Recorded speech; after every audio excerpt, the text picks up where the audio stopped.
அன்பு நண்பர்களே, அனைவருக்கும் இனிய காலை வணக்கம். இன்று நாம் பார்க்க இருப்பது 247வது தேவாரம் பாடப்பட்ட சிவஸ்தலமான திருமார்பேறு அல்லது திருமால்பூர் என்ற ஊரில் அமைந்திருக்கும் சிவாலயத்தை பற்றித்தான். இங்கு இருக்கும் இறைவனின் பெயர் மணிகண்டேஸ்வரர், மால் வழங்கீஸ்வரர் என்றும் அழைக்கப்படுகின்றார். இறைவியின் பெயர் அஞ்சனாட்சி அம்மன், கருணை நாயகி என்றும் அழைக்கப்படுகின்றார். இந்த ஆலயத்திற்கு எவ்வாறு செல்வது? காஞ்சிபுரம் நகரத்திலிருந்து 15 கிலோமீட்டர் தொலைவில் அரக்கோணம் செல்லும் வழியில் இந்த சிவஸ்தலம் அமைக்கப்பட்டிருக்கின்றது. காஞ்சிபுரத்திலிருந்தும் அரக்கோணத்திலிருந்தும் பேருந்து வசதிகள் இருக்கின்றன. மற்றொரு பாடல்பட்ட சிவஸ்தலமான திருஊரல், அதாவது தக்கோலம், இந்த ஆலயத்துக்கு அருகில் தான் இருக்கின்றது. இந்த ஆலயத்தின் தலைவரலாற்றை பார்ப்போமா? மக்கள் வழக்கில் திருமால்பூர் என்று அழைக்கப்படுகின்றது இந்த ஊர். திருமால் இறைவனை வழிபட்டு பேறு பெற்ற ஸ்தலம் இது. ஆதலில் மார்பேறு என்று அழைக்கப்படுகின்றது. திருவேணிமலைக்குரிய வரலாறு தான் இந்த ஆலயத்திற்கும் சொல்லப்படுகின்றது. அதாவது திருமால் நாள்தோறும் 1000 தாமரை மலர்களை கொண்டு அர்ச்சித்து வழிபட்டார் என்றும், ஒரு நாள் மலர் ஒன்று குறைய தன் கண்ணையே பறித்து இறைவன் திருவடியில் சாத்தி அர்ச்சித்தார் என்றும், கருணையே வடிவான இறைவன் திருமாலுக்கு பத்மாட்சன் என நாமத்தை அருளி அந்த தலத்திற்கும் திருமார்பேறு என்ற நாமமும் விளங்க அருள் செய்தார் என்பது தல வரலாறு. இவ்வாறு வழிபட்டு தன்னுடைய சக்கராயுதமான சுதர்சனத்தை திரும்ப பெற்றதாக சொல்லப்படுகின்றது.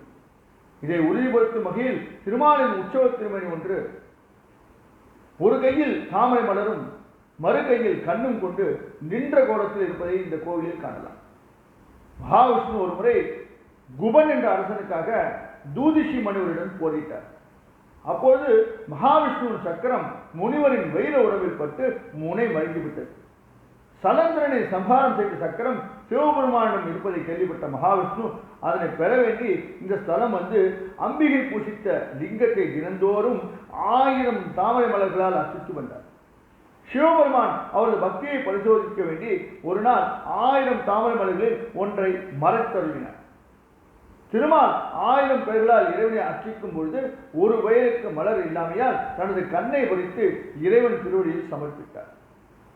சிவபெருமான் மகிழ்ந்து மகாவிஷ்ணுவுக்கு காட்சி கொடுத்து அவர் வேண்டியவாறு சக்கரத்தை கொடுத்தருளினார். திருமால் வழிபட்டு சக்கராயுதம் பெற்றதால் இந்த ஸ்தலம் அன்று முதல் திருமார்பேறு என்று அழைக்கப்பட்டது. இன்று பெயர் மருவி திருமால்பூர் என அழைக்கப்படுகின்றது. இதே வரலாறு திருவேணிமலை ஸ்தலத்திற்கும் சொல்லப்படுகின்றது. ஒருமுறை பார்வதி விளையாட்டாக சிவபெருமானின் கண்களை மூட அதனால் உலகமே இருண்டு போயிற்று. உலக இயக்கமே தடைபட தனது தவறை உணர்ந்த பார்வதி இவ்வூலகம் வந்து விருத்தாசுர நதிக்கரையில் மணலால் ஒரு லிங்கம் அமைத்து இறைவனை பூஜித்து தன் தவறை போக்கிக் கொண்டார். விருத்தாசுர நதி என்ற பழைய பாலாறு இந்த ஸ்தலத்திற்கு வடக்கு திசையில் இப்போது இருக்கின்றது. மணலால் அமைக்கப்பட்ட லிங்கம் இங்கு மூலவராக உள்ளதால் அது கரைந்து விடாமல் இருக்க லிங்கத்தின் மீது குவளை, அதாவது செம்பால் செய்யப்பட்ட கவசம் சாத்தியே அபிஷேகம் செய்யப்படுகின்றது. மூலவர் தீண்டா திருமி. இந்த ஆலயத்தின் அமைப்பை பார்ப்போமா?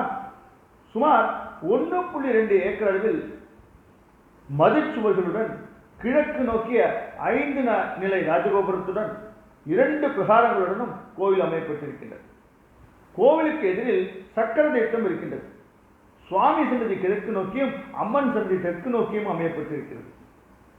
கோபுர வாயில் வழியாக உள்ளே நுழைந்தவுடன் நேரே உயரமான பீடத்தின் மீது பலிபீடம், கவசமிட்ட கொடிமரம், நந்தி முதலியவை தனித்தனியாக இருக்கின்றன. முன்பகுதி மேலே சிமெண்ட் தகடுகள் வையப்பட்ட கொட்டகை போடப்பட்டுள்ளது. அடுத்துள்ள உள்வாயிலை கடந்து மூலவர் சன்னதியை அடையலாம். உட்பிரகாரத்தில் நந்திகேஸ்வரர் நின்ற திருக்கோலத்திலும் செந்தாமரை கண்ண பெருமாள் நின்ற திருக்கோலத்தில் கூப்பிய கரங்களுடனும் மூலவர் சன்னதிக்கு நேரெதிரே காட்சி தருகின்றார்கள். உட்பிரகாரத்தில் விநாயகர், சிதம்பேஸ்வரர், சோமஸ்கந்தர், சுப்பிரமணியர், சண்டகேஸ்வரர், நடராஜர், கஜலட்சுமி ஆகியோரின் சன்னதிகள் இருக்கின்றன. மூலவர் மணிகண்டேஸ்வரர் தீண்டா திருமேனி அதனால் இந்த ஸ்தலத்தில் உள்ள சிதம்பரேஸ்வரர் சன்னதியில் தான் ஐப்பசி அன்னாபிஷேகம் நடைபெறுகின்றது. பிரகாரம் வளம் அடித்து படிகளேறி மூலவர் கருவறை நோக்கி செல்லும்போது வாயில் இருபுறமும் துவாரபாலகர்கள் இருக்கின்றார்கள். ஒருபுறம் வல்லவை விநாயகர் 10 கரங்களுடன் காட்சியளிக்கின்றார்.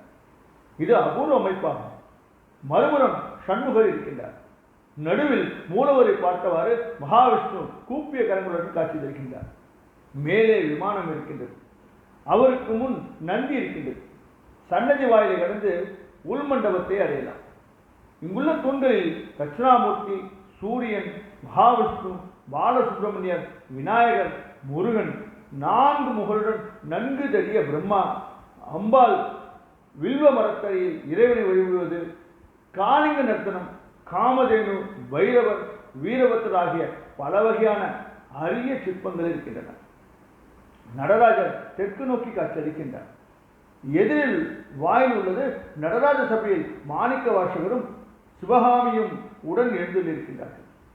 நேரே மூலவர் தரிசனம் கோஷ்ட மூர்த்தங்களாக தட்சிணாமூர்த்தி, மகாவிஷ்ணு, பிரம்மா, துர்க்கை ஆகியோர் இருக்கின்றார்கள். துர்க்கை அஷ்ட புஜங்களுடன் சங்கு சக்கரம் ஏந்தி அழகாக காட்சியளிக்கின்றார். சண்டேஸ்வர சந்நிதி இருக்கின்றது.